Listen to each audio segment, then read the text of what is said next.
Hi, my name is Alex Mangone. I am the Latin teacher at the LNN STEM Academy, and welcome to Module 4 of the KCS at Home Summer Edition for the Latin 1 modules. Today, we're going to be talking about Latin prepositions and irregular verbs. So let's jump right in. So, when we talk about prepositions and prepositional phrases, prepositions come in two big flavors. The first of which are prepositions that use the ablative case. Now, if you remember back, the ablative case's main purpose is for these prepositional phrases. And so some of the more common prepositions in Latin will use the ablative case. When an preposition uses the ablative case, it generally indicates where the action takes place. Okay, so for example, Julius is in the house, right? So in Willa, where is Julius? He's in the house. Marcus is with a friend. Well, where is Marcus? He is with a friend. Both in and cum use the ablative.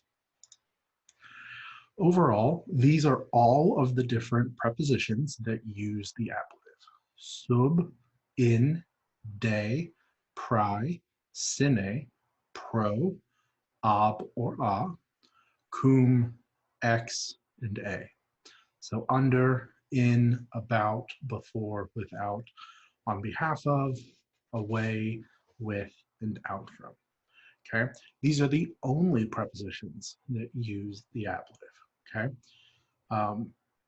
now the second kind of preposition that we deal with are prepositions that use the accusative case. Okay, so the object of the preposition again is going to be in the accusative case, and generally when a preposition uses an accusative object, it is denoting some kind of motion.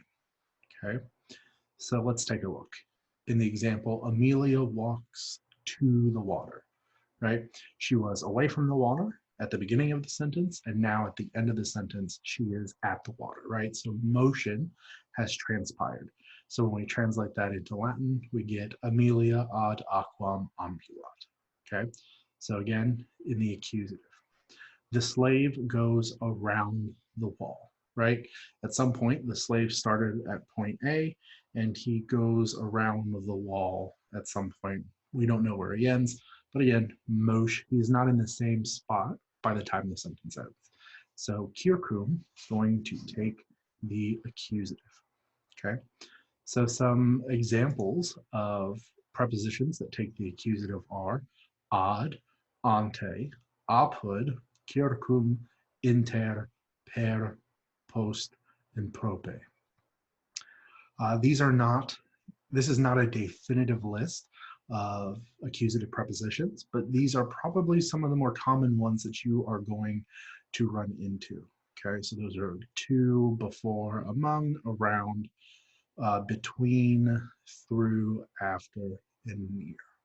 Okay. Now, when we are dealing with prepositional phrases, there is an exception to what we normally do, and that is the names of cities. Okay. The names of cities do not use prepositions when they are trying to communicate that idea. Instead, they use special or certain endings to indicate prepositional phrases, okay?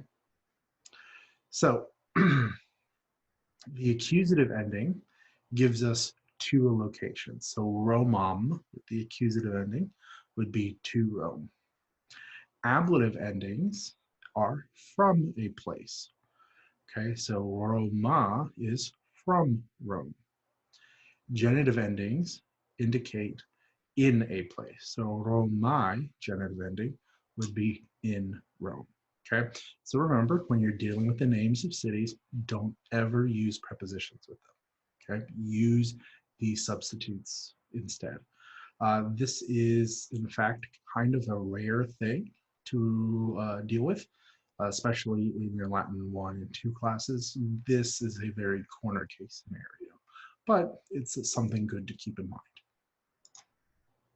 So that wraps us up with prepositions. Our next topic is going to be some irregular verbs, specifically the irregular verbs sum and posum. Now, irregular verbs exist in any language, English, Latin, whatever.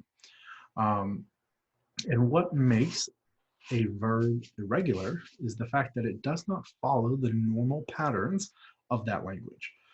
Some examples in English, the verb am, is, are, was, were, have, has, had, will, and shall are all different forms of the same verb, but they don't really follow any rules that English sets forth about making things past tense or future tense or anything like that, right?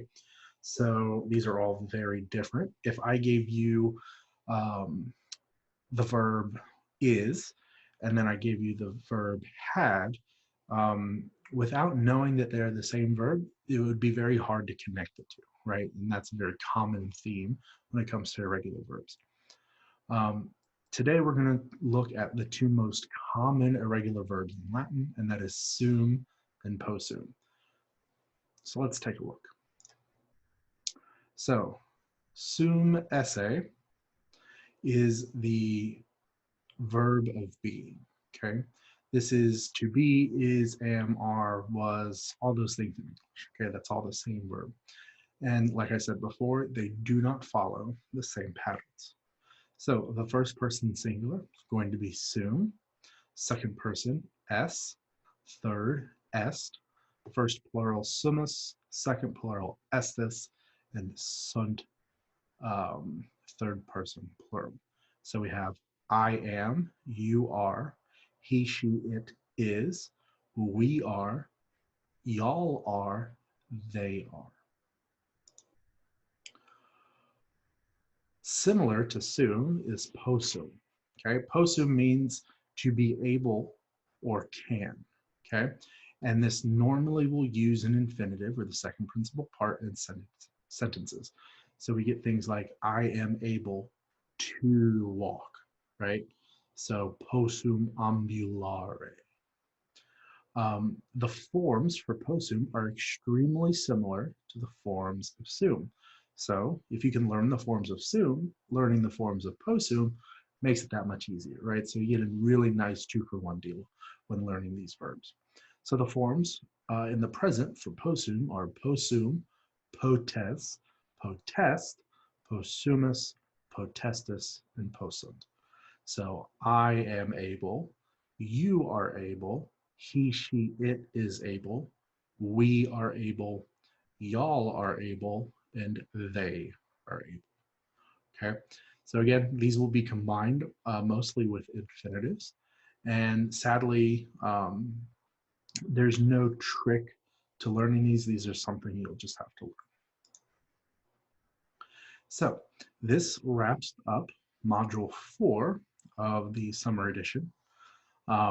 Again, to practice what we've talked about this week in module 4, please work on the accompanying Magistrula exercises, and those will be very helpful for you.